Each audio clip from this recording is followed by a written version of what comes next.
esta hermosa mañana, ¿verdad? Con nuestra clase del día de hoy. Estamos analizando pues un poco la carta a los romanos, su estructura, todos sus esquemas, cuándo fue escrita, los objetivos, principios y todos aquellos datos que ahorita nos pueden ayudar, ¿verdad? Para poder pues tener un panorama muy completo de lo que es la carta a los romanos. Pero vamos a tener más adelante, cuando ya estemos en tercer año, vamos a ver específicamente ya más profundamente esta carta, ¿verdad? Pero ahorita estamos solamente haciendo una semblanza. Así es que yo les invito, vamos a orar. Padre, te damos gracias en el nombre de Jesús en esta hermosa mañana, Señor, tu bondad y misericordia en nuestra vida. Gracias, Señor, te damos por tu bondad y tu misericordia. Quiero levantar una oración, Señor, con humildad y reverencia delante de tu presencia, por la vida, Señor, de Jonathan David Tirado, Señor, su familia. Gracias, Señor, por la vida de nuestro hermano David Tirado, al cual tú llamaste a su presencia, Señor, de las iglesias mías. Gracias, Señor, por tu bondad. Gracias por el tiempo que le diste, Señor, para poder ministrar la palabra en el área de Tultepec. Gracias, Señor, por todo tu amor y tu fidelidad en su vida. Gracias, Padre, por haberme permitido estar con él un tiempo. Gracias, Señor. Bendito seas por tu amor y tu fidelidad, Señor. Fortalece a la familia y danos a nosotros la paz, la tranquilidad y también la confianza de que tú estás con nosotros, que tu gracia y bondad siempre derramada en nuestras vidas hasta este tiempo que nos das oportunidad de estar en esta tierra. Señor, bendito seas. En el nombre poderoso y santo de Jesús te rogamos que así sea. Prepara nuestro corazón para que venga a nuestra mente, Señor, a nuestra alma, el conocimiento y la sabiduría que nos haga crecer, desarrollarnos, pero sobre todo, Señor, que podamos aplicar estos principios en nuestra vida, porque de nada sirve el conocimiento si no se aplica en la vida. Señor, ten misericordia en nuestras vidas y ayúdanos. En el nombre de Jesús, que así sea. Amén. Amén, amén. Muy bien, pues estamos viendo, hermanos, la carta a los romanos, y bueno, hay 5 partes, ¿verdad? Tiene 5 partes básicas, generales. Una de ellas es la introducción, que es del capítulo 1, del verso 1 al 17. También tenemos la sección doctrinal, ¿verdad? Que es la parte medular, la columna vertebral de todas las doctrinas bíblicas que nosotros podemos encontrar. Y esa desde el capítulo 1, desde el verso 18 hasta el capítulo 8. Entonces vean la amplitud, ¿verdad?, de lo que es las doctrinas. Esa es la sección profética dirigida al pueblo de Israel. Su interpolación habla de la teología de la salvación de Israel, del capítulo 9 al 11. Y la sección práctica, el vivir cristiano, del capítulo 12 al 15. Y la conclusión, que es la inteligencia emocional, saludos y despedidas. Y vemos al Pablo pastor. Menciona 35 veces en el capítulo 16. Entonces, esta es la estructura. Y nosotros como teólogos, ¿verdad? Porque un cristiano que no es teólogo, pues no es cristiano. Le voy a decir por qué. Porque la palabra teos es Dios, logos, estudio. Un cristiano que no estudia a Dios, pues no es cristiano. Entonces a veces nosotros nos queremos hacer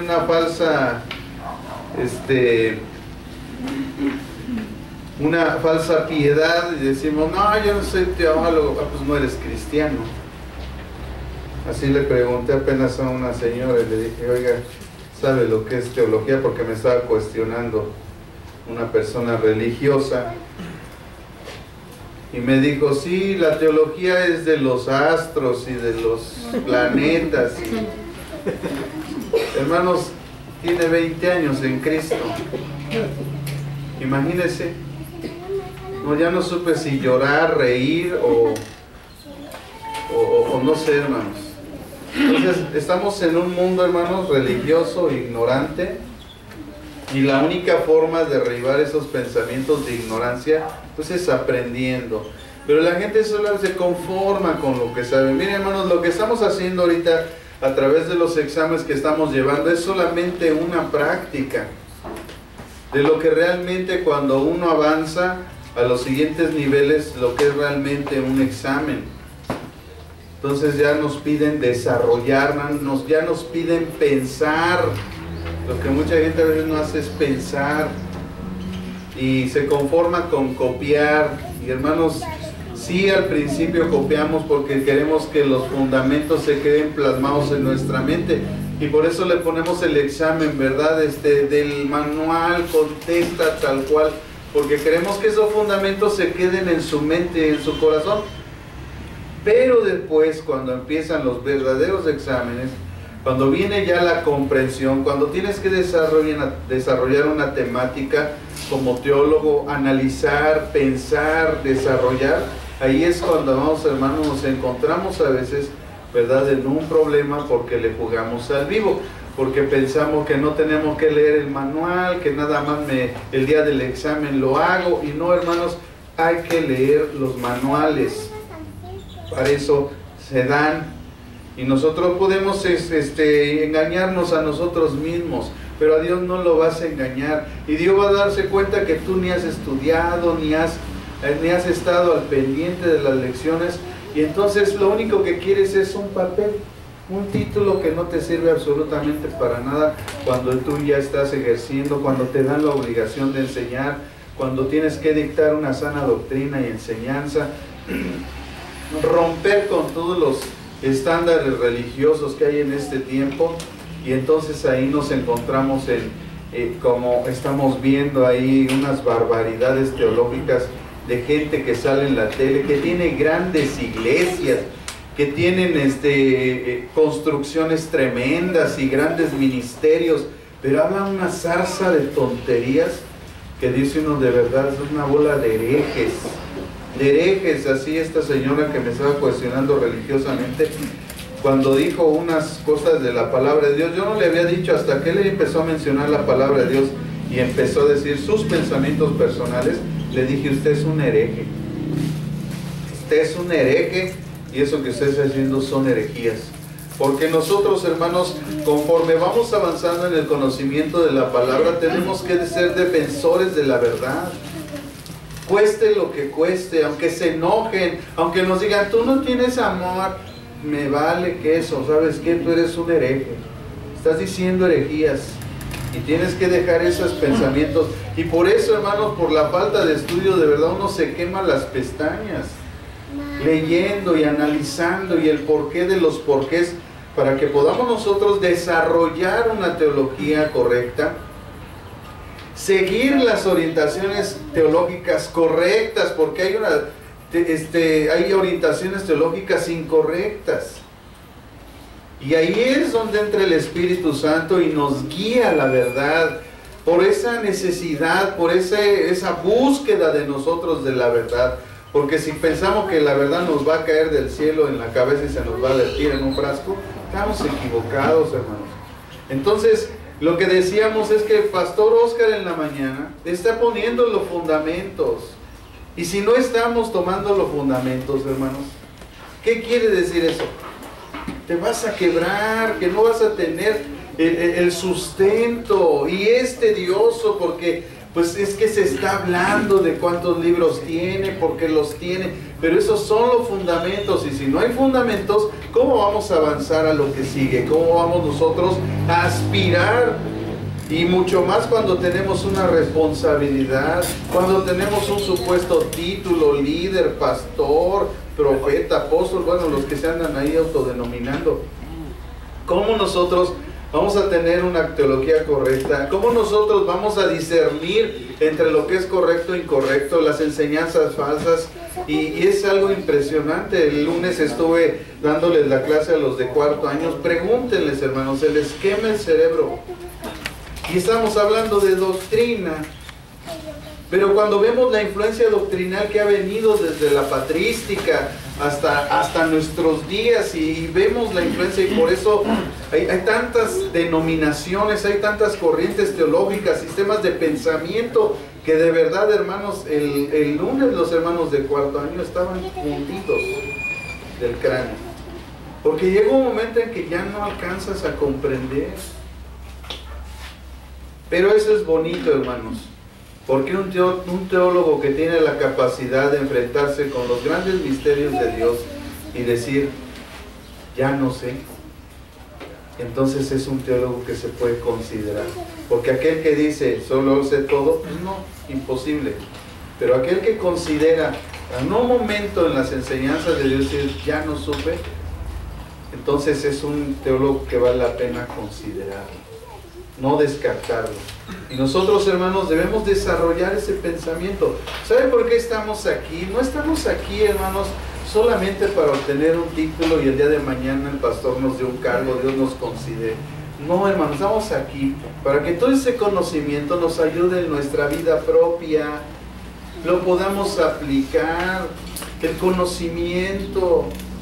Entonces, muchas veces, hermanos, nosotros, y les he comentado, es mi pensamiento personal, y yo no concibo la gente que dice tener mucho conocimiento, cuestiona las doctrinas del pastor, pero no puede arreglar sus problemas. No. O sea, es increíble, hermanos. Entonces, ¿de qué nos está sirviendo el conocimiento? Entonces, estamos aquí para aprender, porque miren, hermanos, una de las premisas de Pablo es que él enseñaba el conocimiento y daba la práctica. De hecho, hermanos, el conocimiento, Pablo lo expone desde el capítulo 1 hasta el capítulo 11. A partir del 12 al 15, él explica la práctica. O sea, sí da el conocimiento, pero dice, ahora practícalo. Ahora ponlo en práctica. Y esa es la clave de Pablo al enseñar, que él daba la enseñanza, pero también daba la práctica. Porque recuerden que la fe sin obras está muerta. Entonces, si no aplicamos el conocimiento, hermanos, estamos muy mal. Muy, muy mal. Y por eso puse esta frase: una teología que no comprometa la vida cristiana, o una teología que no se traduzca en conductas prácticas, no sirve de nada. Hermanos, los mormones tienen teólogos, los testigos de Jehová, los católicos. Hay muchas corrientes religiosas que tienen teólogos. Pero ¿sabe cuál es la diferencia de un teólogo cristiano? Que un teólogo cristiano compromete el conocimiento con su vida. Y que además se traduce en conductas correctas en su vida. O sea, se deja de chismes, se deja de críticas, se deja de habladurías, se deja de todas esas cosas, porque está aplicando el conocimiento, porque ha entendido de qué se trata el asunto. Pero un teólogo, hermano, que pues vive la vida nomás. Hermanos, no estamos aquí en esta vida para obtener títulos. Estamos aquí para servir al Rey de Reyes y al Señor de los Señores. Y entre más estemos preparados, lo vamos a servir mejor. El hecho de que este instituto se haya abierto, el hecho de que Dios nos haya dado el honor, el privilegio, porque yo llevaba años orando que Dios nos diera esta oportunidad, pero Él tenía que llevarme a mí a una capacitación, porque conocía mis defectos y conocía mis limitaciones, y sigo aprendiendo, y me quemo las pestañas. ¿Por qué? Porque yo tengo un interés en la obra que Dios a mí me ha encomendado, en dejar a un pueblo instruido, a dejar una iglesia conocedora de la verdad. Porque la herramienta que Satanás va a usar en el fin del tiempo se llama mentira. Él ha metido un falso cristianismo. El falso cristianismo es aquel que solo tiene conocimiento pero no tiene obras. Y tal vez ahí estás tú caminando. Tienes conocimiento pero no aplicas nada en tu vida. Ese es tu falso cristianismo. Ese es el cristianismo satánico. Pero el cristianismo verdadero, según la carta a los Romanos y Pablo, es un cristianismo que se pone en obra, que se pone en marcha, que tiene conocimiento, tiene sabiduría, pero también tiene obras. Por eso Santiago viene y le aclara a todo el mundo mundo a través de su carta, le dice: la fe sin obras está muerta. Si tú dices y no haces, eres un fariseo. Eres un fariseo. Entonces nosotros, hermanos, como teólogos cristianos, porque hay teólogos de otras denominaciones, hay teólogos de otro sistema de pensamiento, nosotros como teólogos cristianos investigamos las cosas de Dios, investigamos todo lo que abarca ese conocimiento de Dios, pero tenemos una encomienda: poner por obra. Por eso Jesucristo dijo: no son los oidores, son los hacedores los que serán justificados. Es decir, quien muestra realmente que ha sido justificado delante de Dios, la persona que pone por obra los mandamientos de Dios. Entonces, muchas veces nosotros solamente adquirimos conocimiento y traemos nuestras creencias a la Biblia a justificarlas, cuando esas creencias las debemos de traer para pulirlas, para ver si son verdad, para no decir herejías. Y si las estamos diciendo, pues el conocimiento nos las va a quitar y las vamos a corregir, porque Dios conoce nuestro corazón y sabe que nuestra intención no es en ninguna manera blasfemar su nombre, ni mucho menos decir una cosa equivocada.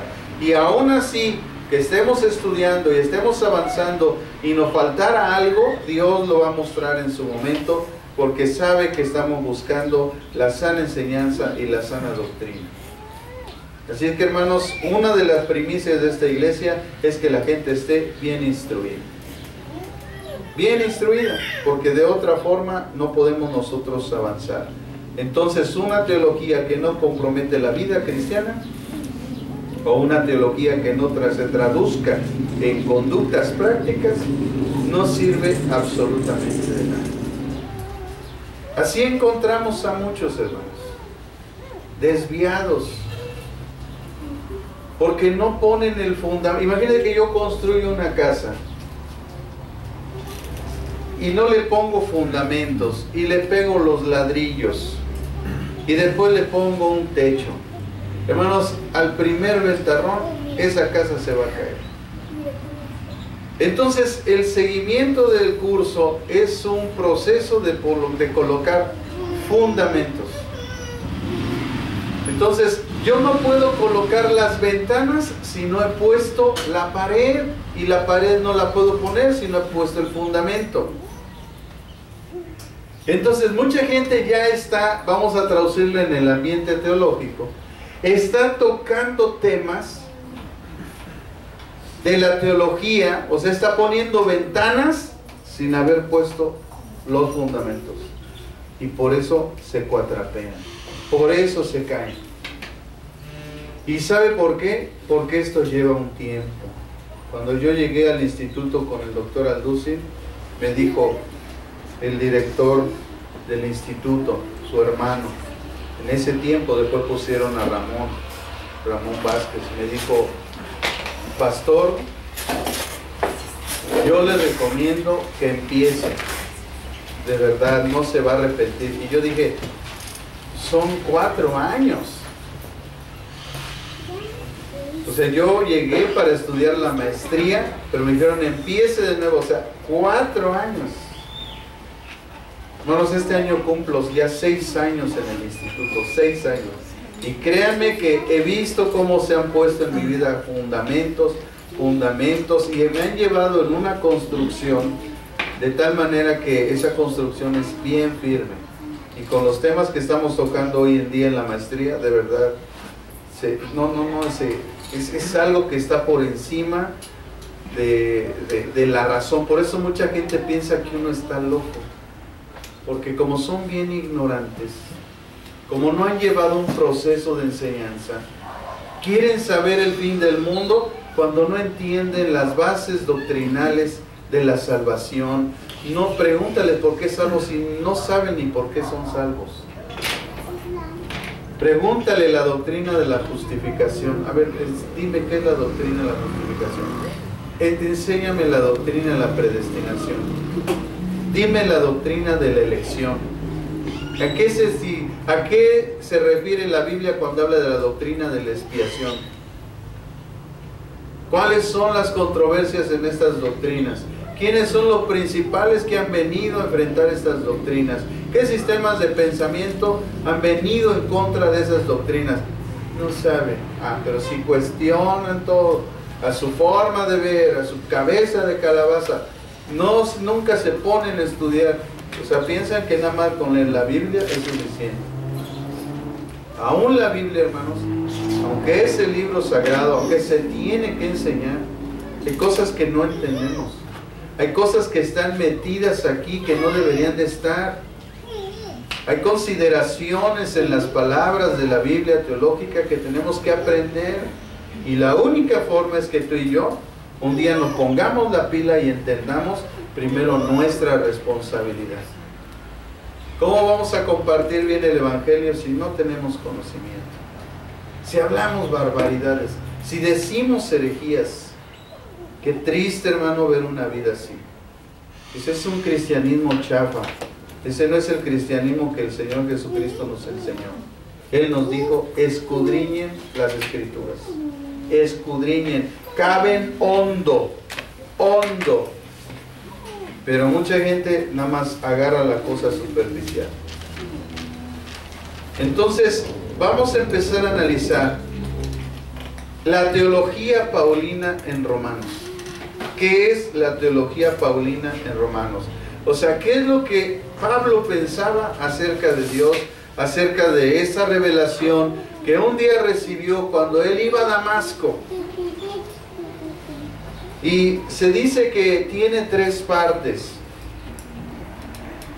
Primero, en el capítulo 1, del 1 al 2, se habla de la introducción. Se han hecho tesis nada más de las introducciones que Pablo usa en sus cartas. Encontramos la primera palabra, que es la palabra siervo, doulo en griego, traducido normalmente como esclavizar. En dialecto jónico y ático significa esclavizar o siervo, pero en el dialecto ptolomaico, donde fue escrita esta carta, tiene otro sentido, es estar ligado en matrimonio. Es un compromiso. Es algo donde hay una responsabilidad recíproca. Yo con Dios, Dios conmigo. La connotación del texto ptolomaico aquí en este pasaje es una connotación conyugal. Es una relación que va más allá de ser amigos, de ser simplemente servidores de Dios, sino que nos hace parte de su familia, con un mismo objetivo, con una misma esperanza, con una misma productividad, con una misma bendición para todos. Pablo dice entonces, se traduciría casado con Jesucristo. Juan 15:15. Entonces vemos claramente en este pasaje, hermanos, que la connotación es una relación más íntima. Al llamarse casado, está diciendo que tiene una comunión íntima. Y como les decía yo el domingo en la prédica, nosotros adquirimos una intimidad con Dios personal, pero es más hermoso que Él haga intimidad con nosotros, que Él se manifieste cuando nosotros le hablamos, cuando nosotros nos acercamos a Él, que Él se manifieste en nuestra vida. Eso va más allá de la comprensión personal. Ahí es cuando Dios te dice, no te vayas, quiero estar contigo, como el novio a la novia, como el esposo estando en el lugar conyugal con su esposo. Es una intimidad, es algo donde uno se funde con Dios, donde uno entiende su corazón, donde uno asimila sus pensamientos, donde uno conoce su voluntad, sus propósitos y además el deseo de su corazón para nuestra vida. Pero muchas veces nosotros nos conformamos con hacer simples oraciones y no intimar. Por eso vivimos frustrados, porque no hemos intimado con Él, porque no hemos ejercido la fe y la confianza en Dios a través de esa relación. Porque cuando tú tienes una relación tan íntima con alguien, adquieres confianza. Entonces, eso es lo que nosotros debemos de desarrollar. Por eso Pablo decía, Pablo casado con Jesucristo. Este pasaje leído, Cristo expone que ya no quiere siervos, porque el siervo solo obedece, pero el amigo lo sigue por amor. Él quería que lo amaran y fuéramos sus amigos, pero mejor que tuviéramos una relación más íntima con Él. Cuando Pablo, al mencionarlo en Romanos, no se refiere al concepto de servidumbre, porque Cristo ya lo había descalificado. Se refería a estar ligado por contrato en Cristo. ¿Por qué cree que la gente no se quiere casar? Porque no quiere compromiso, porque no está segura. ¿Qué tal si se le va la mujer? ¿Qué tal si la mujer le es infiel? Pues yo no sé cómo sigue ahí, la verdad. O sea, si tiene esas dudas. Pero eso lo único me hace ver que a veces nos relacionamos o tomamos nosotros relaciones sin tener fundamentos. A veces les digo a los hermanos que se van a casar, y ¿bajo qué fundamento ustedes empezaron su relación? Y ya hay gente adulta, ¿bajo qué fundamento? No saben ni a qué fundamento me refiero. Se quedan con cara de what. Entonces le digo, bueno, a ver, ¿amas a tu pareja? No, sí la amo. Es que cuando estoy con ella me siento bien. No, ese no es amor, ese es un sentimiento. O sea, tú estás comprometido, o sea, estás dispuesto a vivir con ella para toda la vida, en las buenas y en las malas, la salud y la enfermedad. ¿Estás dispuesto? Es un compromiso, no es cuando estemos bien, porque cuando estemos mal, pues no. Cuando se desbarajuste el coche de mi pareja, ya no.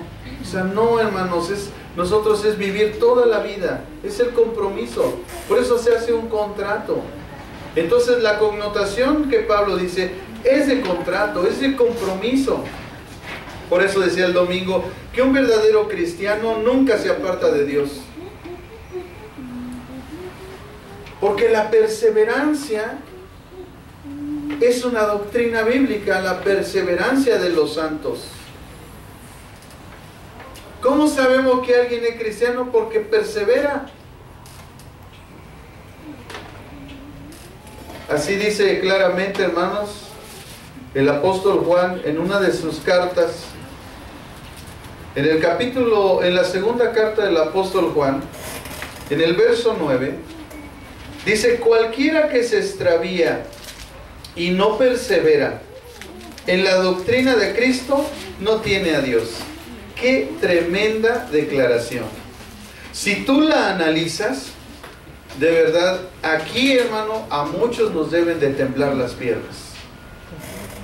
Porque dice que cualquiera, no importa cómo te llames, cuánto tiempo tengas en Cristo, qué título tengas en la iglesia, si tú no estás perseverando en la doctrina de Jesucristo, es decir, sus enseñanzas, sus principios, sus mandamientos y preceptos, dice la Biblia que tú no tienes a Dios.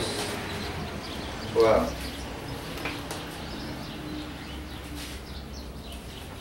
Este es uno de los pasajes, hermano, que a mí personalmente me estrujó un día. Porque me di cuenta que yo no llevaba una verdadera vida cristiana. Porque me di cuenta que yo no perseveraba en las enseñanzas de Dios. Por eso lo primero que empecé a hacer es aprender principios. Porque todo está basado en principios. La Biblia es principios. ¿Cuál es el principio de la prosperidad económica? ¿Cuál es el principio de la salvación? ¿Cuál es el principio de la gracia? ¿Cuál es el principio de la misericordia? ¿Cuál es el principio de la fidelidad de Dios? ¿Cuál es el principio de todas las cosas que se dicen en la Biblia? Empecé a aprender principios. Y en base a esos principios, cuando viene algo, saco el principio. Y digo, hay un principio aquí. ¿Cuál es el principio de las relaciones? ¿Quién me lo dice? relación. No. Bíblicamente, ¿cuál es el principio? O sea, hay un versículo que dice el principio en las relaciones matrimoniales, en las relaciones de un hombre y una mujer. ¿Cuál es el principio? Estar sujetos. Compromiso. Dejar el hombre. No.